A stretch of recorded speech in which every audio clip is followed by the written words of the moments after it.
Fala galera, tudo bem? O assunto de hoje por aqui é o Derby de Milão. Aliás, foi um grande sábado de vários jogos importantes, então o vídeo de hoje vai ser rapidinho aqui, só para não passar batido, principalmente nesse caso para falar sobre o Derby de Milão. Tem vários outros jogos importantes de outros campeonatos também que eu ainda tenho que parar para assistir, mas só para não deixar passar batido, porque pela correria aqui tem sido mais complicado para conseguir gravar esses vídeos, principalmente no fim de semana. Mas o espaço está aberto aqui embaixo para vocês deixarem nos comentários outros jogos que mereçam aí um vídeo de uma análise mais específica, mais aprofundada, algum aspecto tático interessante. Então fiquem à vontade aqui na caixa de comentários aqui embaixo.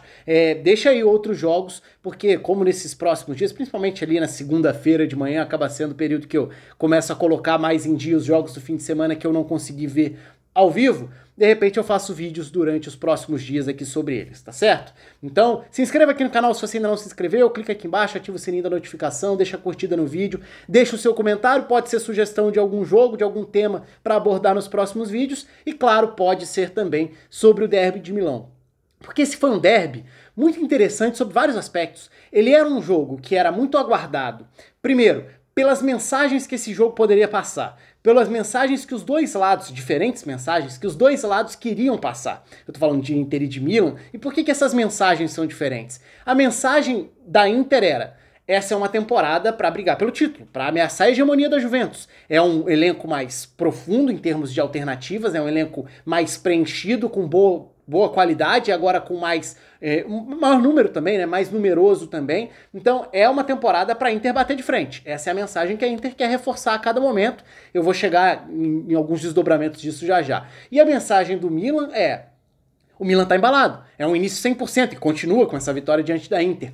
É um Milan que, embora jovem, principalmente se a gente for falar, e eu falei disso aqui no canal até antes da data FIFA, chegou a escalar 7 jogadores titulares com até 21 anos, jogadores sub-21. Então, é um Milan recheado de jogadores jovens num processo de reformulação, é verdade, e que vem num período pós-parada da pandemia muito forte, né? O Milan chega aí a 16 jogos sem perder no campeonato italiano, sendo 13 vitórias e 3 empates, vários adversários importantes pelo caminho. Então o Pioli achou um caminho.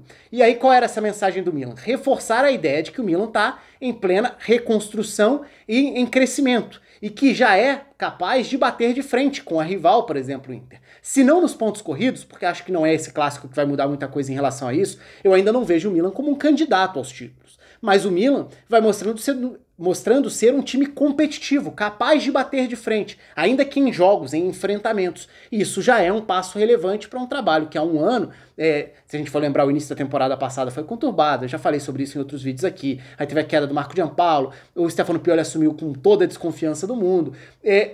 E na temporada passada, aquele 4-2 já tinha sido um grande clássico, eu falei sobre esse jogo aqui também, até de uma forma mais aprofundada, falando sobre aspectos mais táticos. Tinha sido um grandíssimo de um derby, resgatando um pouco essa ideia de uma das grandes rivalidades do futebol, não só italiano, mas mundial, né, entre Inter e Milan, voltando a ser relevante futebolisticamente falando. É claro que a rivalidade nunca esfriou, mas a relevância nacional e mundial perdeu muito peso nessa última década, com o enfraquecimento das duas camisas, das duas equipes, dos dois clubes, com os transtornos, com os problemas. Então, ver novamente um clássico de Milão forte é muito legal para qualquer um que aprecie o futebol mundial, porque são duas camisas gigantes e são clubes que merecem e precisam estar num outro nível.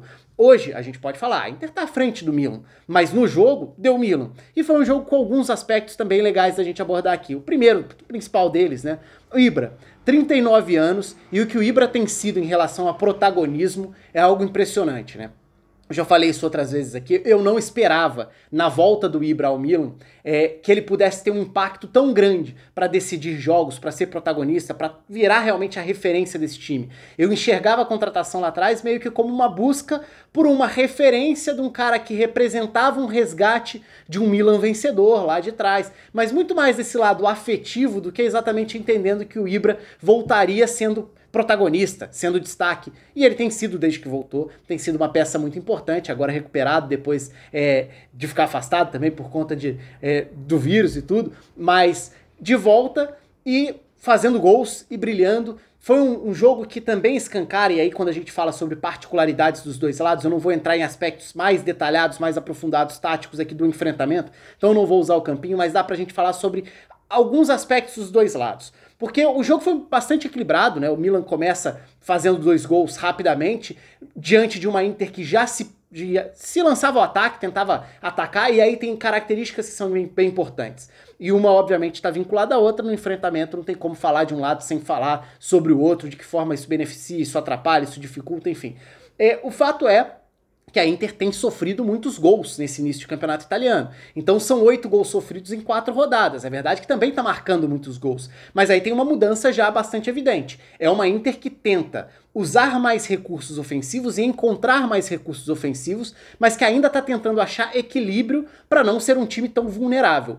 Então, já desde o final da temporada passada a gente fala bastante sobre como o Conte tem trabalhado mecanismos ofensivos com os zagueiros pelos lados. O desenho continua o mesmo, é a Inter dos 3 zagueiros, os 2 atacantes, pode mexer na composição do meio, tem mais peças para isso agora também, mas olhando para os zagueiros, cada vez mais é uma Inter preocupada na participação dos zagueiros no momento com bola, no momento de ataque, né? E alguns jogadores acabaram se encaixando bastante nisso. Então, dessa vez não tinha o Bastoni, mas o Kolarov jogando como um zagueiro pela esquerda, ele representa muito isso. Inclusive eu cheguei a falar sobre ele no vídeo em que eu falo da eliminação da Noruega na repescagem para Euro, porque foi justamente Noruega e Sérvia, e o Kolarov jogou como zagueiro pela esquerda num trio de zaga da Sérvia e foi bem, agora, semana passada, na data FIFA.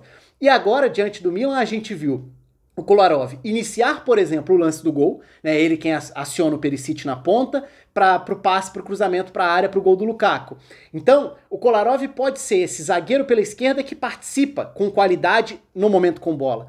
E isso tem sido um padrão. Então você olha para o trio de zaga, tem ali De Vrij no meio com, dessa vez, D'Ambrosio na direita e Kolarov à esquerda. Ok, tá muito nítida a ideia de atacar com os zagueiros pelos lados. Mas e no momento sem a bola? Aí entra o contraponto que é fundamental pra gente entender como o jogo se desenrolou também. É uma Inter que tenta atacar com mais gente e tenta trabalhar e focar e privilegiar esses mecanismos ofensivos. Mas o momento sem bola ainda precisa de ajuste, ainda precisa de um equilíbrio maior para não ficar tão vulnerável. O Milan nem era o time mais rápido do mundo ali, embora tivesse o Rafael Leão, que leva vantagem, por exemplo, na origem do segundo gol, levando a bola ao fundo, fazendo o cruzamento para o Ibra.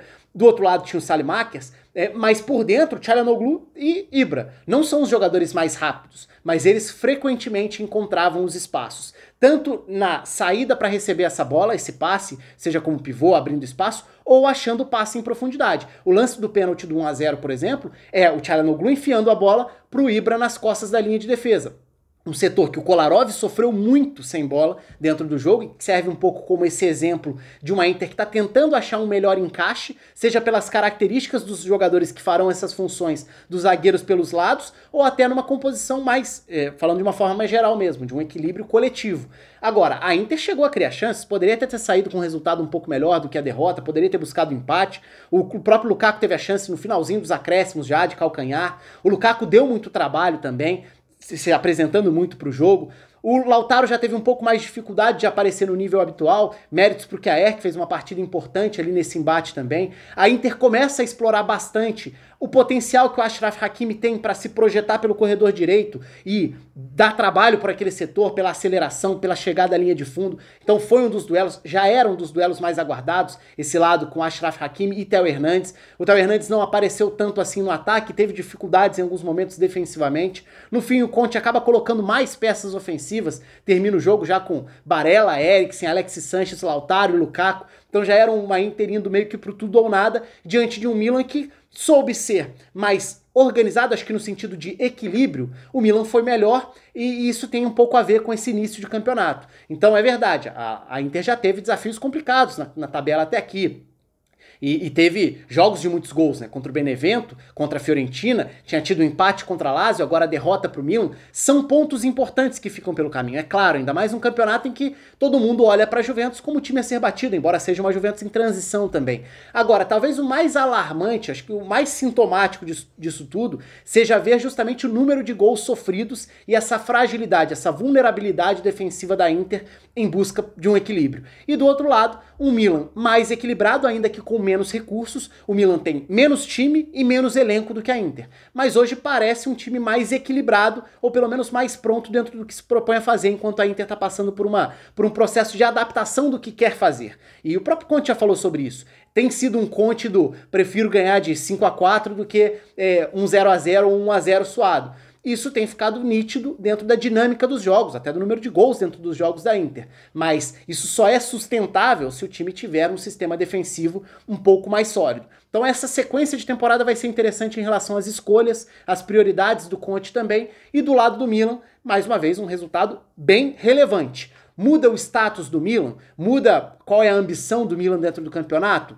Eu acho que não. Vocês podem ficar à vontade aí embaixo, podem discordar à vontade. O que vocês esperam do Milan? Vocês já enxergam uma mudança de ambição ou de patamar do Milan dentro do campeonato? O que me parece é que, sim, como se imaginava antes, esse campeonato italiano tende a ser bastante aberto, bastante equilibrado. Como já foi o último, muito interessante, num nível muito bom também, mas talvez dessa vez com uma briga mais aberta para mais gente. No sentido não só de título, tá? De vagas em competições europeias também. Hoje mesmo a gente viu a goleada do Napoli sobre a Atalanta, é outro jogo que tá aí na minha lista dos jogos pra ver com calma e de repente fazer alguma análise aqui no canal. Por hoje é isso, conto aí com os comentários de vocês, a inscrição no canal, as sugestões aqui embaixo. Um abraço e até a próxima.